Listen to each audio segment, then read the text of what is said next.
livro do profeta Ezequiel, capítulo 37, versículo de número 7. Ezequiel 37, verso 7. Depois que a gente lê o verso 7, nós leremos o verso de número 10. Versículo 7 está escrito assim: Então eu profetizei como ele me deu ordem, e houve um ruído enquanto eu profetizava, e eis que se fez um reboliço, e ossos se ajuntaram, osso com osso. Versículo de número 10: E eu profetizei como ele me deu ordem, então o Espírito entrou neles e colocou de pé um grande exército extremo. Irmãos, o texto que nós fizemos a leitura nessa noite, acredito eu, que é um texto conhecido por toda a igreja. Todos nós já ouvimos alguém pregar acerca de Ezequiel no vale de ossos secos. Se nós nunca ouvimos alguém pregar acerca de Ezequiel no vale de ossos secos, nós já ouvimos algum pedaço de louvor, algum trecho de hino falando acerca dessa história. Toda vez que Deus Ele me concede a oportunidade para poder pregar a palavra, eu sempre uso dessa oportunidade para dizer que toda história ela tem um começo, toda história ela tem um meio e toda história ela tem um fim. Eu não acredito em uma história sem começo, eu também não acredito em uma história sem meio, e eu tenho muita dificuldade para acreditar em uma história sem fim. Até porque a nossa vida ela está baseada dentro dessas três coisas: começo, meio e fim. Quando nós paramos para analisar o livro de Ezequiel, capítulo de número 37, Deus ele vai dar para Ezequiel uma visão. E a visão que Deus vai dar para o profeta Ezequiel é como que o povo se encontra diante da sua presença. Se nós olharmos para a Bíblia Sagrada, nós vamos ver e perceber que o povo de Israel, eles vivem debaixo de oscilação espiritual. Pregador, o que é isso, oscilação espiritual? Há semanas que o povo quer orar, mas também há semanas que o povo não quer saber de orar.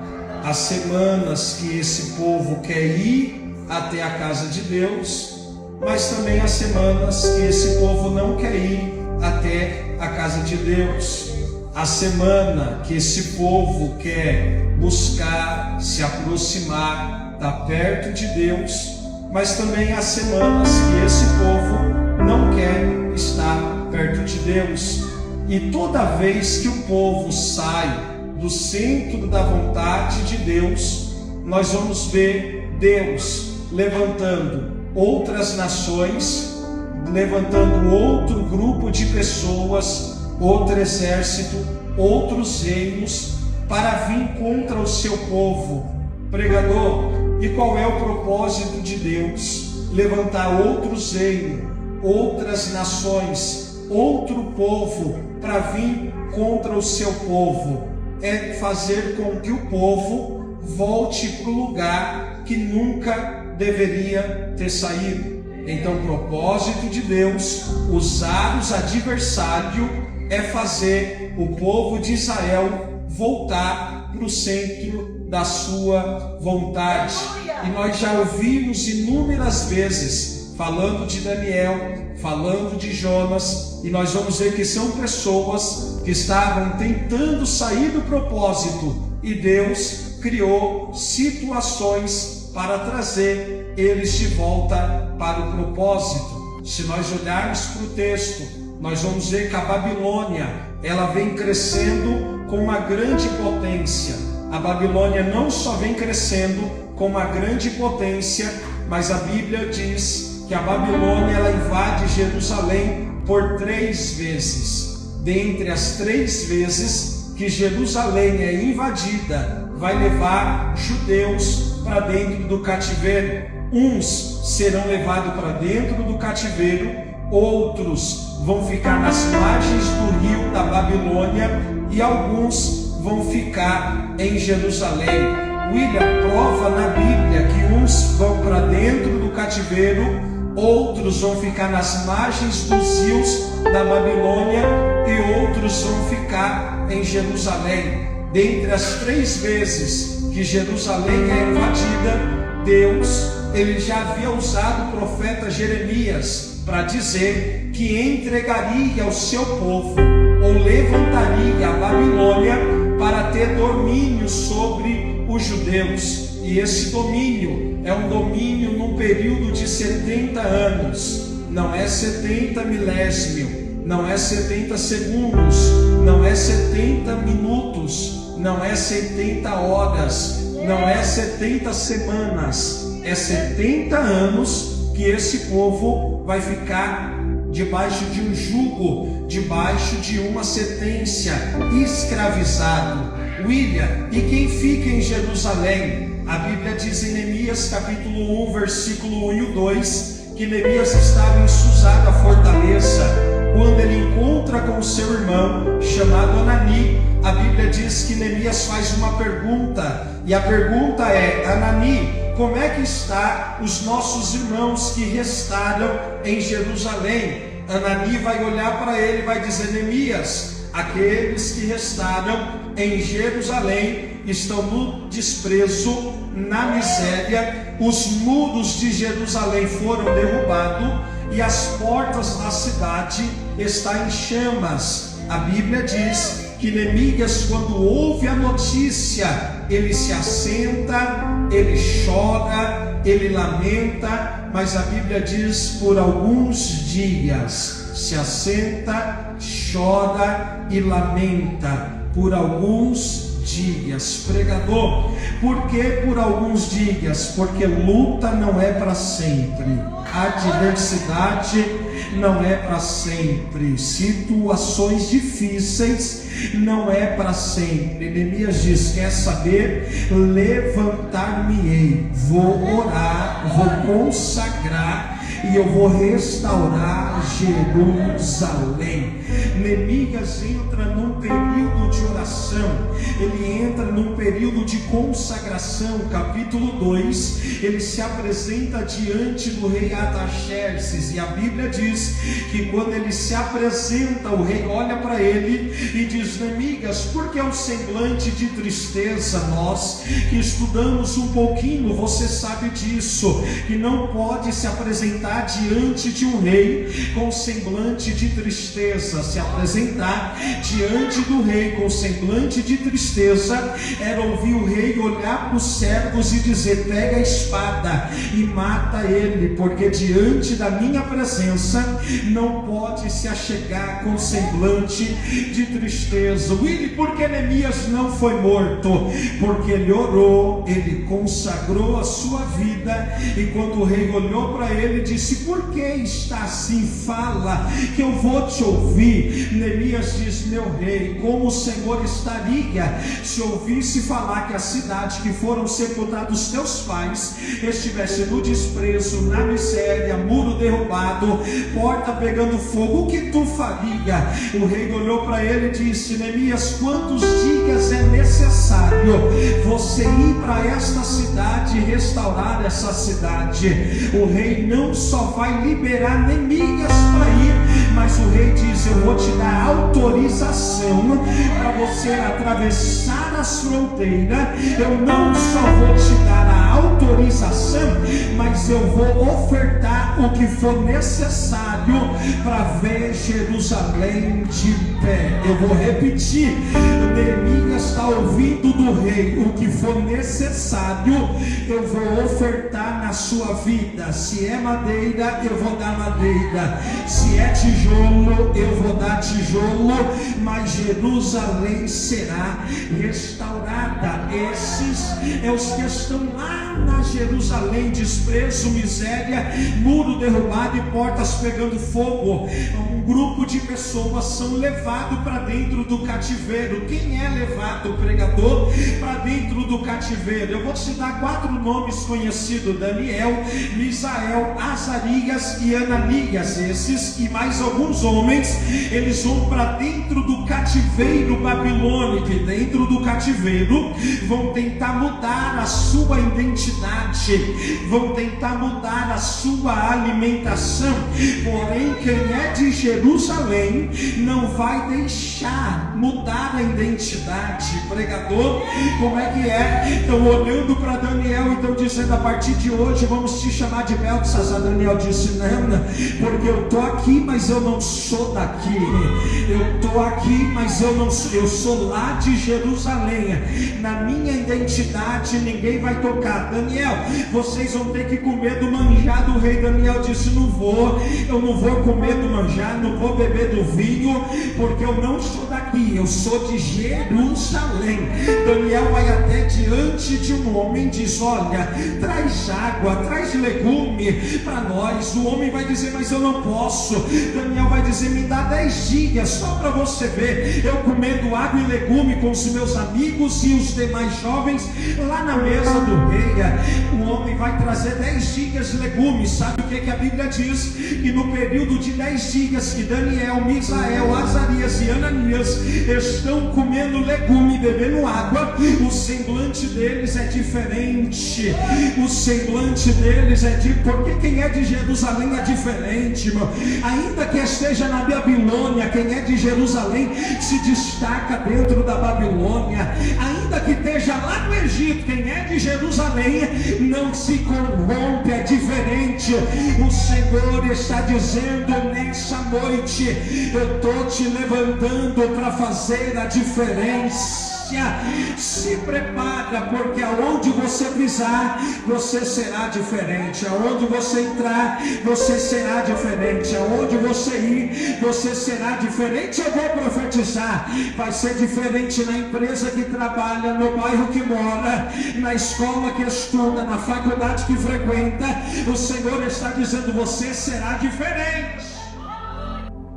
Só que há um grupo de pessoas que não está no desprezo, na miséria, nas vendo porta pegando fogo, muro derrubado, dentro do cativeiro Babilônia. William, onde está esse grupo de pessoas? Nas margens dos rios da Babilônia. William, como é que é? Se nós ler Salmo 137, a Bíblia diz assim, versículo 1: junto dos rios da Babilônia nos assentamos. A primeira coisa que o inimigo ele quer fazer com a igreja: paralisar. Porque quando ele diz, o povo diz assim, lá nas margens do rio, nos assentamos, eles estão dizendo: fomos paralisados. William, por quê? Porque em Jerusalém eles estavam acostumados a cantar, a entregar louvor, a entregar adoração. Mas quando chegou nas margens dos rios da Babilônia, alguém diz: nos assentamos.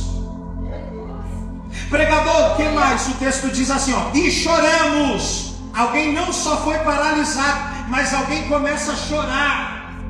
Pregador, e por que eles estão chorando? Aí o texto diz assim, ó: quando se lembramos. William, o que é isso? É alguém que quando estava em Jerusalém não valorizava culto. É alguém que quando estava em Jerusalém não valorizava o momento da adoração. Aí tem gente que é necessário perder para valorizar. Eu vou repetir: tem gente que é necessário perder para valorizar. Enquanto eles estavam em Jerusalém, eles não cantavam, não celebravam, não festejavam. Mas quando chegou nas margens do rio, alguém se assentou, começou a chorar, e a memória de alguém estava dizendo: que saudade daquele culto de adoração, né? Que saudade daquele culto pentecostal. pentecostal. Que saudade de ver a glória de Deus se manifestar. Que saudade de ver o Senhor curando, renovando, batizando. Eu sei que eu pego para alguém que está igual ao povo, dizendo: Senhor, que saudade daqueles cultos do passado. Deus mudou, pregador?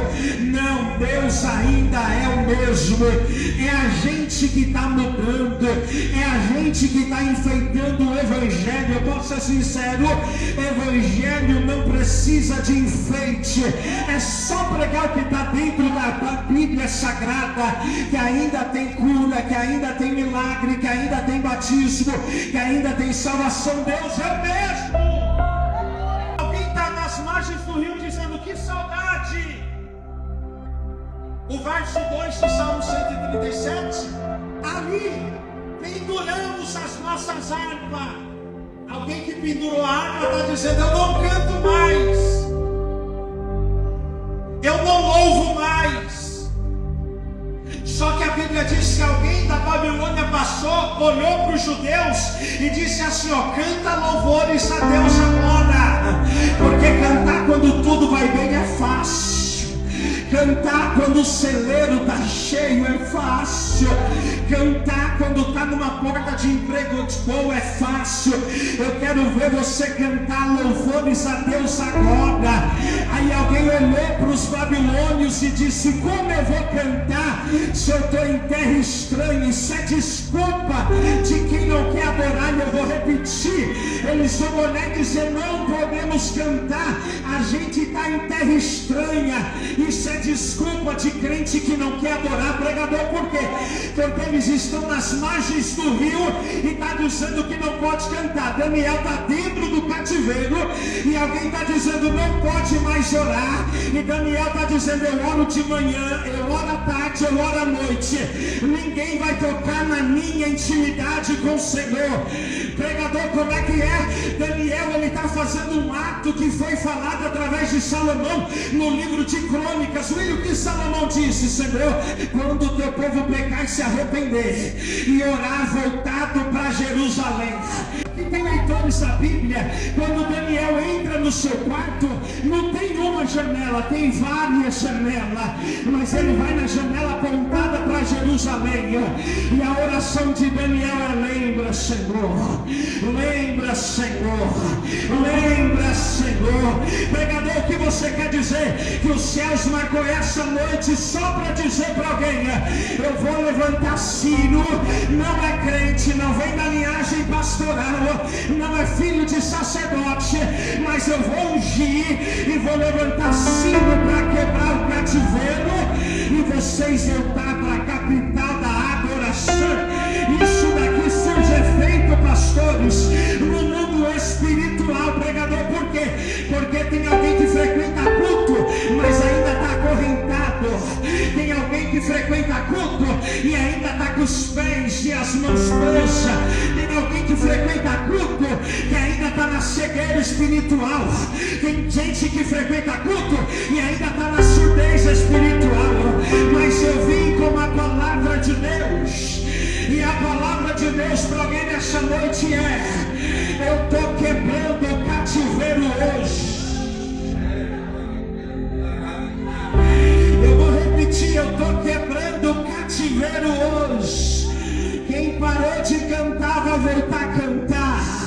Quem parou de dar glória vai voltar a dar glória.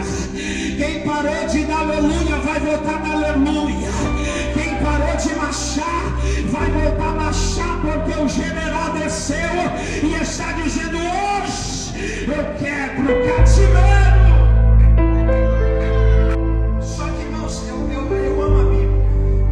Quem me acompanha sabe que eu uso muito essa expressão: eu amo a Bíblia e eu não posso parar. William, por quê? Porque eles estão sentados nas margens dos rios da Babilônia. E o que mais me chamou a atenção é que Deus não procurou alguém dentro do cativeiro. Deus não procurou alguém no desprezo e na miséria de Jerusalém. Enquanto alguém estava sentado chorando com lembrança, Deus começa a procurar alguém lá nas margens do rio Quebar. Nas margens do rio da Babilônia, o Senhor começa a procurar alguém. e ele vai achar um homem chamado Ezequiel, filho de sumo sacerdote, aonde aprendeu todo o dever sacerdotal, trazer a necessidade do povo para o altar, tirar cinzas, colocar lenha nela, cuidados. Ele aprendeu tudo isso. Mas Deus disse: Ezequiel, vou te usar. E foi lá nas margens do rio Quebar. Para quem gosta da Bíblia, não foi lá dentro do cativeiro, não foi lá no desprezo de Jerusalém. Foi lá nas margens do rio Quebar que Daniel viu a roda, que Daniel viu que ele estava no começo, no meio e no fim. Foi lá nas margens do rio Quebar que Daniel viu a glória de Deus se manifestar. Foi lá nas margens do rio Quebar que Ezequiel ouviu a voz de Deus pela primeira vez. Aonde está escrito, pregador? Ezequiel capítulo 2 versículo 1. E veio a palavra do Senhor a Ezequiel dizendo: filho do homem, se coloca de pé. Se Deus está mandando ele se colocar de pé, é porque ele está igual o povo do Salmo 137, sentado com lembranças de Sião. Mas ele ouve uma voz dizendo: filho do homem, se coloca de pé, que eu, o Senhor, falarei contigo. E eu vou ler só para você entender. Versículo de número 2 está escrito: então entrou em mim o Espírito. Olha o que Ezequiel está dizendo. Uma coisa é o pregador William falar: recebe a presença do Espírito Santo, seja cheio do Espírito Santo. Agora outra coisa é o pregador dizer: eu fui cheio do Espírito Santo. Olha o que Ezequiel está dizendo: o Espírito entrou em mim quando ele falava. Aí Ezequiel diz assim, ó: e me colocou de pé, e me colocou de pé. Então eu ouvi o que ele falava. Se você der espaço para o Espírito Santo nessa noite, eu vou repetir: se você der espaço para o Espírito Santo nessa noite, ele vai descer, ele vai habitar em você, ele vai te colocar de pé, e a tua vida nunca mais será a mesma. Olha o que Ezequiel está dizendo: o Espírito entrou em mim, me colocou de pé, e eu ouvi o que ele falava. Só que, irmãos, vamos ser sinceros, eu acredito que o público que eu prego é semelhante ao público que Ezequiel pregou. Pregador, por quê? Olha o que Deus disse no verso 3 do capítulo 2. Disse: filho do homem, eu te envio aos filhos de Israel, as nações rebeldes, que se rebelam. Olha o público de Ezequiel: nação rebelde que se rebela. E Deus está olhando para Ezequiel e está dizendo: você vai pregar para este povo, você vai pregar para essa nação rebelde que se rebela. Só que Ezequiel vai falar: Senhor, mas e se eles não der crédito para a minha mensagem? Eu já fiz essa fala também. Novo convertido, Deus falou: vou te usar, vou te dar mensagem, vou te colocar nos altares. Eu falei: mas se ninguém der crédito, Senhor, e se ninguém dá importância? Olha o que ele diz para Ezequiel no verso 5 do capítulo 2: eles ouçam ou eles deixam de ouvir. William, não entendi. Quer eles ouçam, quer eles deixam de ouvir, porque são casa rebelde. Hão de saber, contudo, que esteve no meio deles. Mas William, não estão dando crédito porque você prega, mas vão ter que saber. É profeta. Mas não recebe a mensagem, mas vão ter que dizer: é profeta. É diferente. Traz algo diferente. Deus diz: Ezequiel, pode tu comer desse rolo? Ezequiel, ele vê um rolo no verso 9. Então eu vi uma mão que se estendia para mim, e nela havia um rolo e um livro, e estendeu diante de mim, e ele estava escrito por dentro e por fora, e estavam escritas lamentações, suspiros e ais. Aí a Bíblia diz, Deus diz: Ezequiel, come desse rolo. Verso 2 do capítulo 3: então eu abri a minha boca e me deu de comer do rolo. Verso 3: filho do homem, dá de comer ao teu ventre, enche as tuas estranhas deste rolo que eu te dou. Então eu comi, e era na minha boca doce como mel. Na boca era doce, mas quando caiu no ventre, amarga. E eu, curioso, falei: Senhor, por que no paladar do profeta a mensagem é doce, e quando vai para o ventre do profeta a mensagem é amarga? Aí Deus falou: porque o profeta precisa sentir o peso da responsabilidade, porque tem muita gente pregando e não sente o peso da tem muita gente fazendo a obra e não sente o peso da responsabilidade. Tem gente regendo o grupo e não sente o peso da responsabilidade. Tem gente cantando e não sente o peso da responsabilidade. Tem gente cuidando de igreja e não sente o peso da responsabilidade. Tem gente entregando nome, endereço, CPF e não sente o peso da responsabilidade. E o Senhor está dizendo: igreja, come desse rolo, ainda que nos seus lábios o sabor é doce, no seu ventre a mensagem vai ser amarga, porque você precisa sentir o peso da mensagem que você carrega. Irmãos, eu não devo assumir um altar achando que é o meu nome que faz, achando que é o meu nome que cura, achando que é o meu nome que opera. Não, Jesus disse: sem mim nada podereis. Então eu já sei disso, que se Ele não estiver comigo, Deus não fala com o povo, não opera no meio do povo, não age no meio do povo, não tem milagre no meio do povo, não tem cura no meio do povo. Mas se Ele estiver comigo, tem milagre, tem renovo, tem cura, tem poder, tem autoridade. O Senhor está dizendo: sente o peso da responsabilidade. Ezequiel começa a pregar. No capítulo 3, verso 16 em diante, Deus começa a falar com Ezequiel. E, irmãos, isso daqui vai doer. Vai, eu sei que vai doer. Vai doer. Pregador, por quê?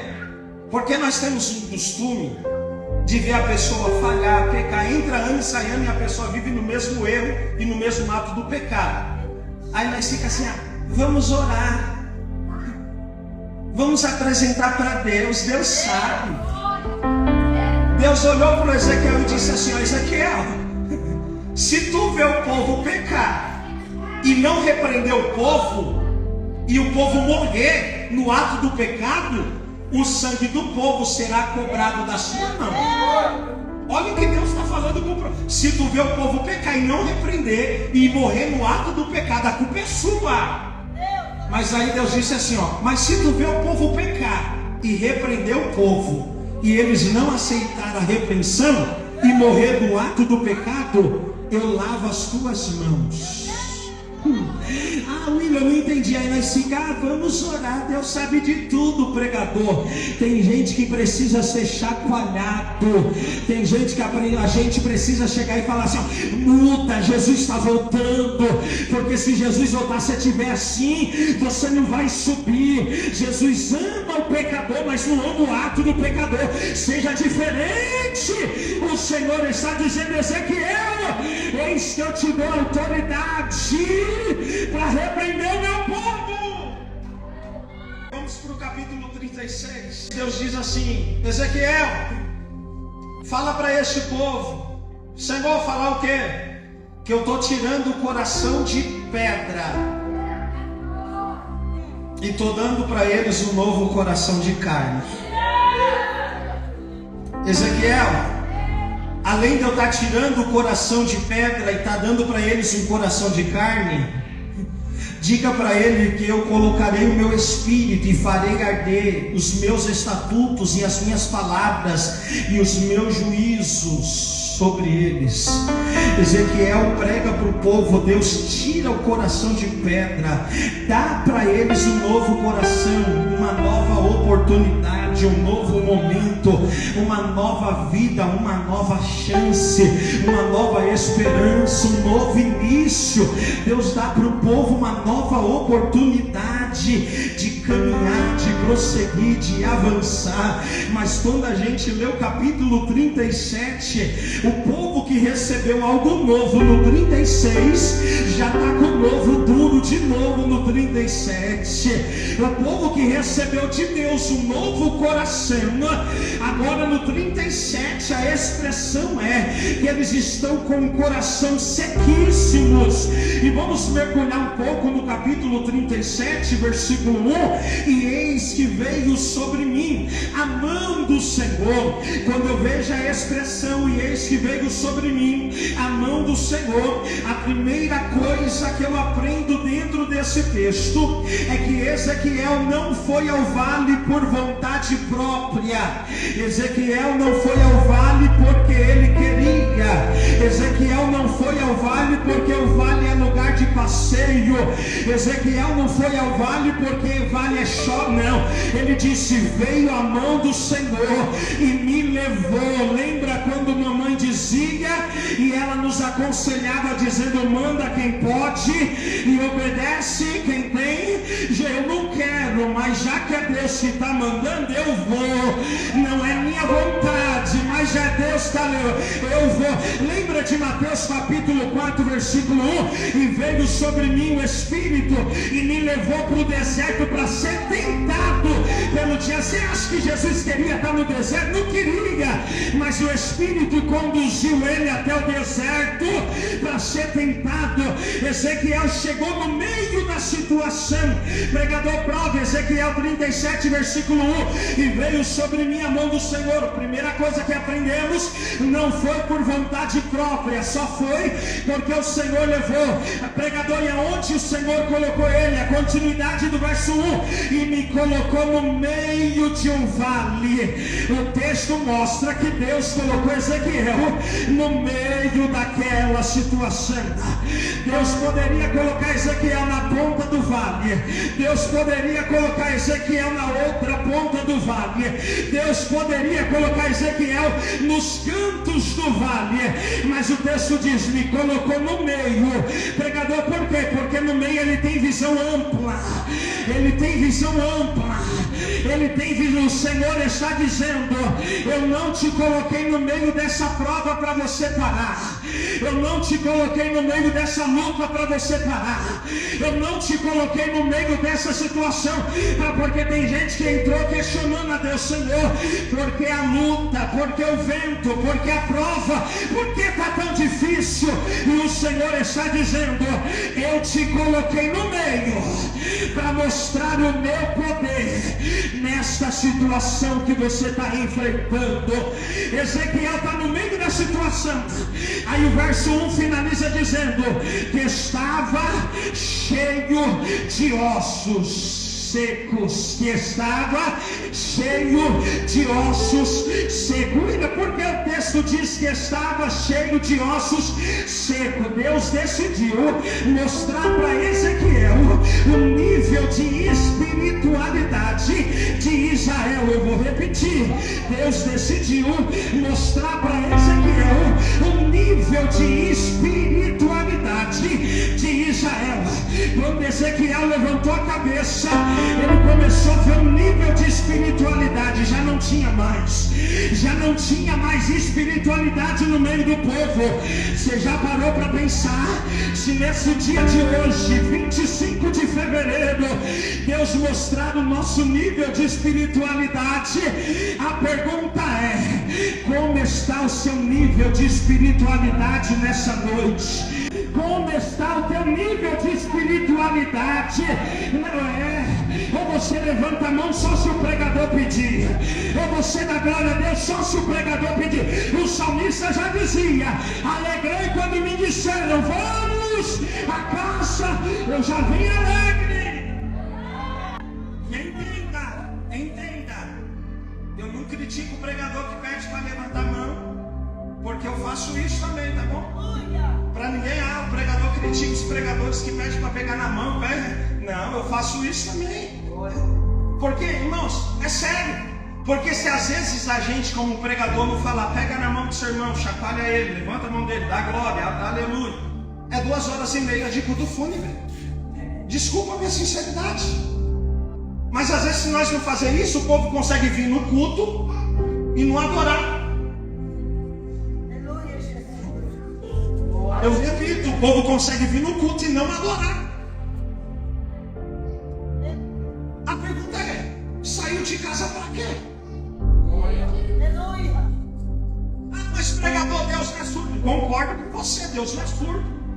Mas por que no capítulo de Jeremias 33:3 ele disse, clama? A palavra clamar é gritar em alta voz.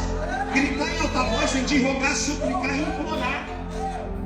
Jeremias, ele foi levantado no capítulo 1. Do capítulo 2 ao capítulo 32 ele profetizou para todo mundo. Só que quando ele caiu no calabouço, por que ele não foi profeta?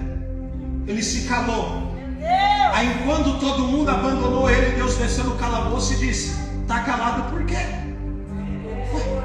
Você só é profeta na vida dos outros? Você só marcha para os outros? Você só faz para os outros? Clama!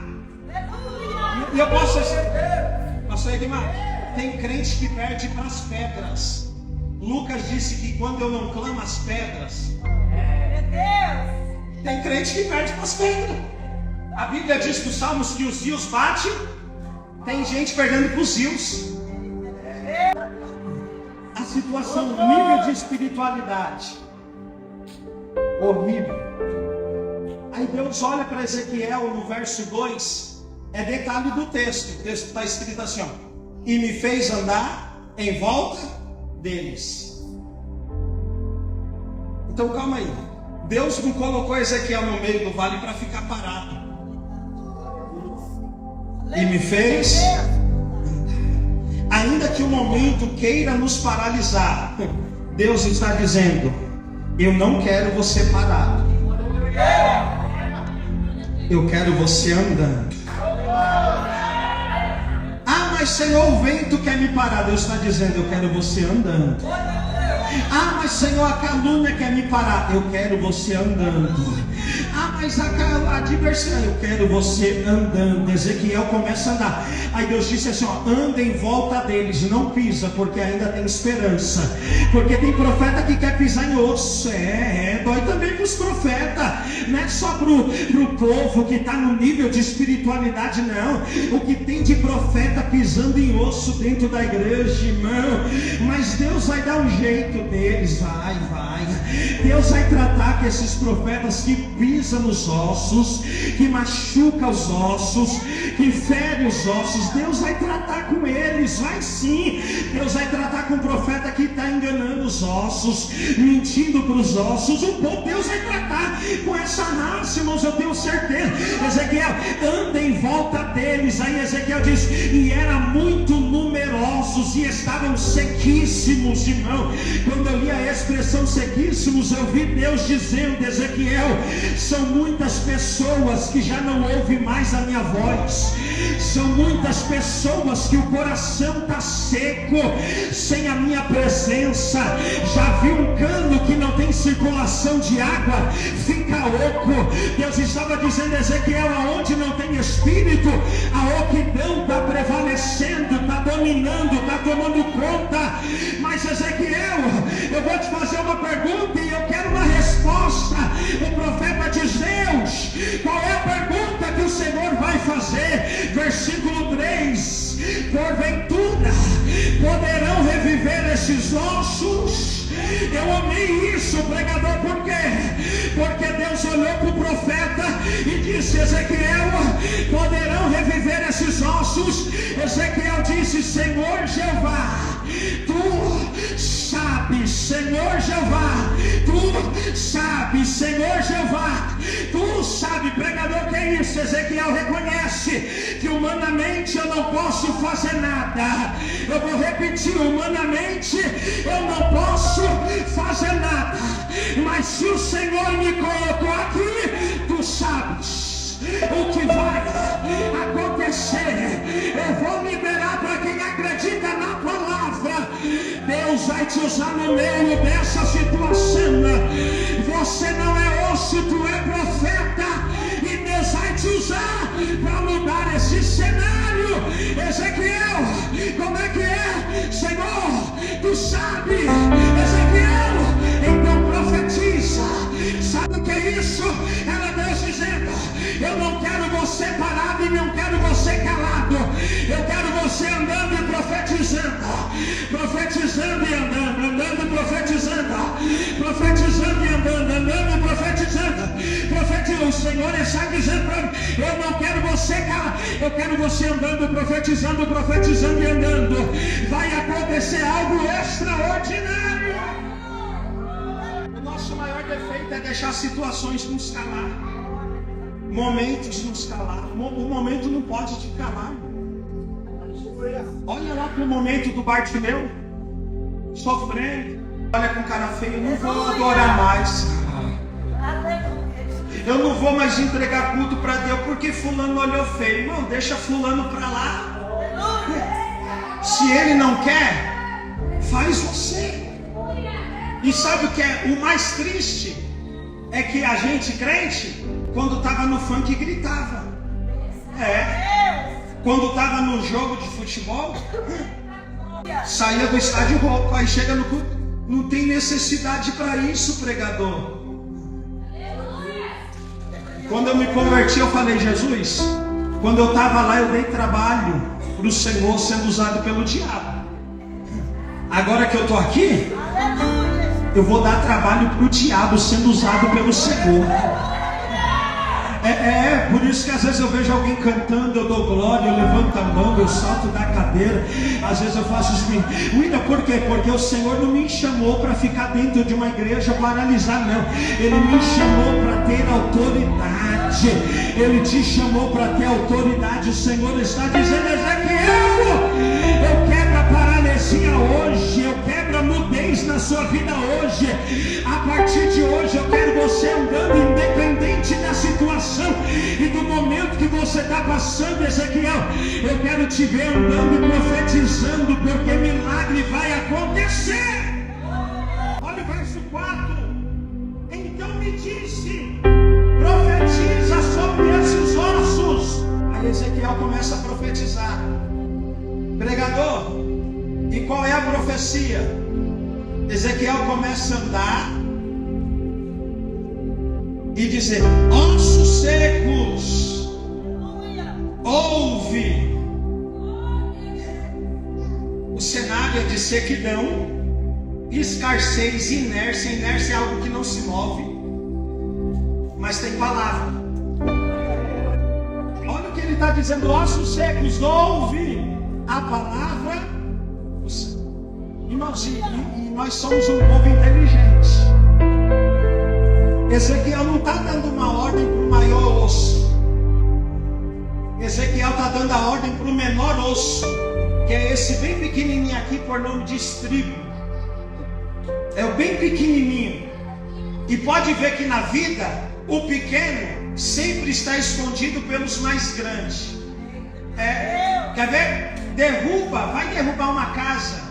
Os pequenos entulhos não estão por cima, estão sempre por cima. Sempre estão os grandes entulhos. Vai na empresa, o encarregado nunca está por baixo, sempre está por cima. Na vida, o maior sempre estará acima dos menores, mas para Deus é diferente. Eu imagino o menor osso, estribo, lá no meio dos grandes ossos. E Ezequiel dizendo: ouve a palavra do Senhor. O menor osso dizendo: Deus está falando, Deus está falando, Deus está falando, Deus está falando, Deus está falando. Aí quando Ezequiel começa a profetizar, porque Deus deu uma ordem ao profeta, e a ordem de Deus para o profeta é: profetizar é contigo, restaurar o vale é comigo, profetizar é com você, mas mudar o cenário é comigo. Aí o texto diz então, versículo 7: então eu profetizei como ele me ordenou.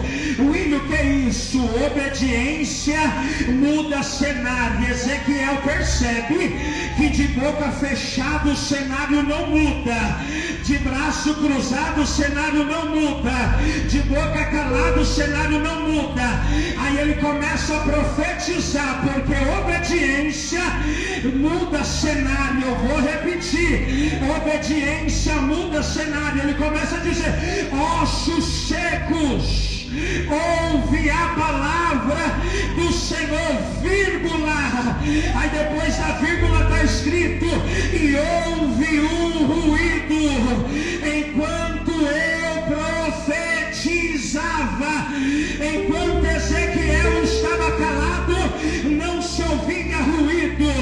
Enquanto Ezequiel estava calado, não se ouvia barulho. Mas foi ele abrir a boca, ele diz: eis que houve ruído, eis que houve ruído. E não entendi. Quando você liberar a palavra, você vai ver o operar de Deus na sua casa. Quando você liberar a palavra, você vai ver o agir de Deus na sua casa. Quando você liberar a palavra, você vai ver a manifestação de Deus na sua. Ei, mãe, chega de dizer vai morrer no tráfico, começa a profetizar, vai ser pregador do evangelho. Ei, esposa, para de dizer para o marido vai ficar na bebida, não, vai ser obreiro da casa do Senhor. Ei, você começa a profetizar: a minha casa será uma bênção, a minha família será uma bênção. O Senhor está colocando nos nossos lábios poder. Ele está dizendo: há poder na palavra. E ela começa a dizer: ossos secos, ouve a palavra do Senhor. Aí ele ouve ruído, aí ele ouve barulho, pregador, barulho do quê? De osso se juntando com osso. Osso se juntando com osso. Irmãos, o osso estava tudo espalhado, e o osso não entrou com o osso da irmã Maria, não entrou no corpo do irmão João, todos entrou no seu corpo. Quando Ezequiel levantou a cabeça, ele disse: o cenário mudou, porque quando eu cheguei era um vale de osso seco, ossos espalhados para todo lado, mas agora eu vejo um monte de esqueleto espalhado pelo chão. Aí Deus diz: profetiza nervos e tendões. Pregador, para que serve os ossos se ajuntar? Porque o osso ajuntado, chamado esqueleto, é a estrutura do corpo humano. Deus estava dizendo: Ezequiel, antes de eu voltar a abençoar o meu povo, primeiro eu vou dar estrutura, porque não adianta eu abençoar quem não tem estrutura, não adianta eu levantar quem não tem estrutura. Então eu dou estrutura, Senhor, os nervos e os tendões, para dar ligamento, movimentação. Ezequiel, agora que eu dei a estrutura, diga que eu vou dar para eles ligamento.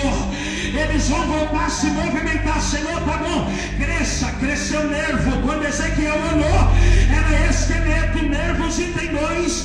Deus disse: Ezequiel, agora profetiza a carne. Senhor, para que serve a carne? Ezequiel, revestimento para proteger os nervos e os tendões. Era Deus dizendo: eu dou estrutura, eu dou ligamento, mas dou revestimento também para esse povo. Revestidos de toda a armadura, cresça a carne sobre vós. Quando Ezequiel olhou, já era um monte de corpo deitado no chão. Senhor, o cenário mudou, mas não tem vida. Ezequiel, profetiza. Senhor, profetizar o quê? O meu espírito, versículo 10. Então eu profetizei como ele me deu ordem. Eu profetizei como ele me deu ordem, e o Espírito entrou neles. Eu falei: Senhor, tem algo de errado, porque Ezequiel não disse o Espírito entrou em nós. Ezequiel disse o Espírito entrou neles. Eu falei: Senhor, que mistério é esse? Aí Deus fez eu voltar para o capítulo 2, versículo 2. O Espírito entrou em mim e me colocou de pé. Aí Deus vai usar Ezequiel no 37 para dizer: primeiro eu fiz em você, agora eu vou fazer através de você. Primeiro eu enchi você, agora eu vou encher através de você. Aí Ezequiel começa a andar e dizer: receba o Espírito agora. Eu não sei se você acredita, mas o texto diz: e colocou de pé um grande exército. Extremo, a palavra extremo, algo que causa medo. E colocou de pé um grande exército extremo. Pregador, o que é isso? Era Deus dizendo: Ezequiel, só falta o meu Espírito, só falta o meu Espírito. Aí Ezequiel começa: receba a presença, receba a presença, receba a presença, receba a presença. Aí quando Ezequiel levantou a cabeça, o texto diz: e colocou de pé um grande exército extremo. Vamos lá, sem ferir o texto, sem ferir o texto, versículo 1: e o Senhor me colocou no meio de um vale de ossos secos. Vale de ossos secos é semelhante a um cemitério. Versículo 10: e colocou de pé um grande exército. Calma aí. Versículo 1, cemitério. Versículo 10, quartel-general de Deus. Aleluia. Eu vou repetir. Versículo 1, cemitério. Sequidão, inércia. Versículo 10, quartel-general. O exército de pé. Irmãos, e exército não fica de boca calada. Exército faz barulho. Eu me lembro há 13 anos atrás, quando eu era do funk, da prostituição, e eu estava nos meios dos bailes, pastor Egmar, e a tropa de choque chegava, batendo os pés, batendo o cacetete no escudo. A gente corria, porque causava medo. Aí agora tem um exército de pé. Aí Deus olhou para Moisés lá em Êxodo e disse: Moisés, por que clamas a mim? Diz aos filhos de Israel: marcha, marcha. O Senhor está dizendo nessa noite: marcha pela tua casa, marcha pela sacada,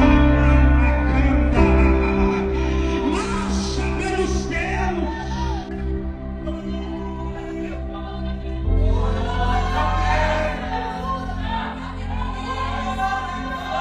Adoro-nos. Pregador, como é que é quartel-general de Deus? Todo quartel tem um general. Todo quartel precisa ter um general. Salmos 24. Levantai, ó porta, as vossas cabeças. Levantai, ó portas eternas. Porque entrará o Rei da Glória. Alguém no meio do público pergunta: quem é o Rei da Glória? O Senhor dos Exércitos. Aí alguém pergunta de novo: quem é o Rei da Glória? O Senhor forte, poderoso, guerreiro na batalha. E Ele está aqui nessa noite dizendo para alguém: bate continência, porque o general chegou para guerrear pela tua casa. Bate continência, pregador. E como é que bate continência para Ele? É dando glória, é dando aleluia, levantando a mão, é marchando, é chorando. Nós viemos aqui para ser cheio, e o Senhor está dizendo: eu vou te encher hoje. O Espírito entrou neles e colocou de pé um grande exército extremo. A palavra extremo, algo que causa medo. Eu tenho comigo: Jesus me salvou para salvar. Esse é o meu maior objetivo quando eu saio da minha casa: ser usado para ganhar almas para Jesus. Mas que não tem ninguém que Deus abençoe.